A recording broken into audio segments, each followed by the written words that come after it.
Phil Ginn, thank you, sir, for joining us today. Alan, it's my pleasure. Always love to be with you. The foundational document for our nation is being widely interpreted no longer as a document that has meaning. It's simply a set of suggestions to be interpreted against the contemporary feelings of our legal culture. And that's how we got Roe v. Wade. The Supreme Court found something. It wasn't on paper. They massaged it. They found a right. And then the current Supreme Court said that was incorrect, which is not really new. There's been that tension in our legal system from the beginning of our nation. So, and there's been this tension regarding Scripture as far back as we have a history of the church. So what we're facing isn't something unique to the 21st century. It is very much buried in human character. But if I hear you correctly, you're advocating for a return to the Constitution as true north. That's correct. As a compass point that we understand our law based on the permissions that are in the Constitution. Well, in the church world, I can say leave your church that doesn't believe the Bible's authoritative and go find a church that does. In our nation, I can't say leave the United States and go find somebody that believes our Constitution. So we have to initiate change. Absolutely. And that starts at our local level, in our communities with who we elect into offices to be judges. Is that?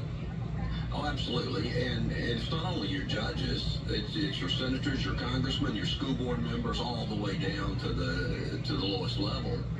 But let me say to you also, Alan, that the culture will not be any better than the faith that's exhibited in our churches. Absolutely. And until we get our churches straightened out, for the most part, to some extent, what are we looking at? I think Barna tells us 51% of our pastors have a biblical worldview.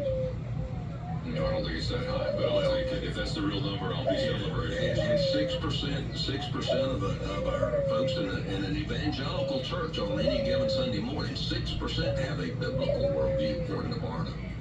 And you go back to it, and I know this is something that you guys are really keen on here at World Outreach. Less than 6% of the churches have an effective discipleship program. So as folks come to the faith, they don't learn the faith. They don't learn about the faith. They don't understand that coming to the Lord and some call on your life is just the beginning. It's not the end. It's not just a fire insurance policy. It's got to have something underneath it. I want to stay here for just a minute because your legal expertise is really helpful, and I don't want to let you go. I was in Jerusalem one time in the hotel in the lobby, and this Jewish family came up and started pinging me with questions. They didn't know a Christian. And before long, another Jewish family came up and started asking questions, and the first Jewish family turned and said, "You go find your own. We found this one." So today I found the judge. So well, that's fine. And I'm not standing before you with your robes on, so I'm a little more relaxed. If I had to give an evaluation for how they undermine the authority of Scripture in the church, a very critical component of that was the introduction of critical theory into biblical studies, into seminaries and formal academia. And now, decades later, they have almost totally eroded that biblical foundation in leadership of the church. And I suspect there's something similar. I know that's called critical legal theory, but it's critical theory introduced into the practice of law. It's the same thing. Can you tell the people listening a little bit what that means in practical terms? Well, it goes back to what you even mentioned earlier, and it's whatever it takes. That's the mentality now that's permeating the legal system. In other words, you make a determination how you want it to come out, and you proceed to figure out how to make that reality. So you're saying judges do that, or attorneys do that? Everybody's doing that. It all started with, particularly in criminal court, everybody's a victim. We even call it victimology. We've coined a word, whether it's a real word or not, but it's the study on how I can become a victim. I murder 6 people, but yet I'm a victim. I'm the one that's really been put upon here, and that's critical theory. It's the equity. You're automatically somehow superior, you've had superior abilities bestowed upon you, opportunities bestowed upon you simply because you're a color. Well, it's this young man in New York that allegedly shot the insurance Well, there's not executive. much allegedly about it. There's video. On video. But he shot this insurance executive.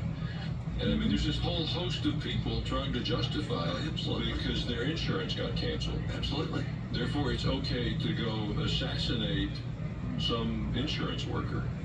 I mean, that is teetering on anarchy. If we add our moral approval to that, none of us are safe. There's just somebody that deems your behavior as a threat, then they're justified in doing whatever they want to.